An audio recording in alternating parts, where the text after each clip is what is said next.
লৰাজনে physical টেষ্টত pass কৰিছে মোক সুধিছে স্যাৰ পৰীক্ষা কেতিয়া হ'ব মই কলো ফেব্ৰুৱাৰীত হ'ব এতিয়া আপোনালোকে চিন্তা কৰক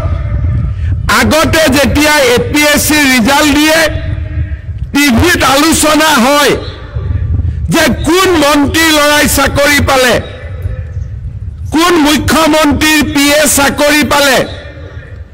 আগতে আলোচনা হৈছিল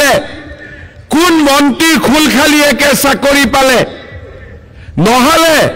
কোন অফিচাৰৰ লৰা ছোৱালীয়ে চাকৰি পালে আজিকালি টিভিত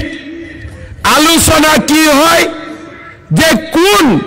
তৰকাৰী ব্যৱসায়ী লৰাই মেজিষ্ট্ৰেট হল কোন বজাৰত দোকান দিয়া বিধৱা মহিলাৰ ছোৱালী মেজিষ্ট্ৰেট হল আজি তাৰ বিষয়ে টেলিভিছনত আলোচনা হয়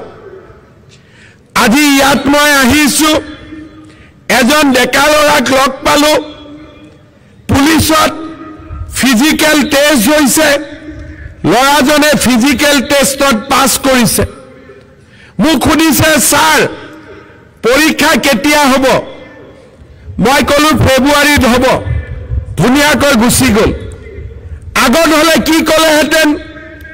যে স্যাৰ চাকৰিটো দিয়ক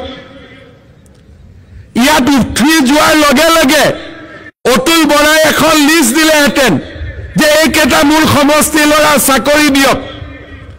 অজন্তা নেওগে এখন লিষ্ট দিলেহেঁতেন মূল সমষ্টি লৰা চাকৰি দিয়ক কিন্তু আজি সকলো যুৱক যুৱতীয়ে জানে যে এইখন বিজেপিৰ চৰকাৰ ইয়াত মাত্ৰ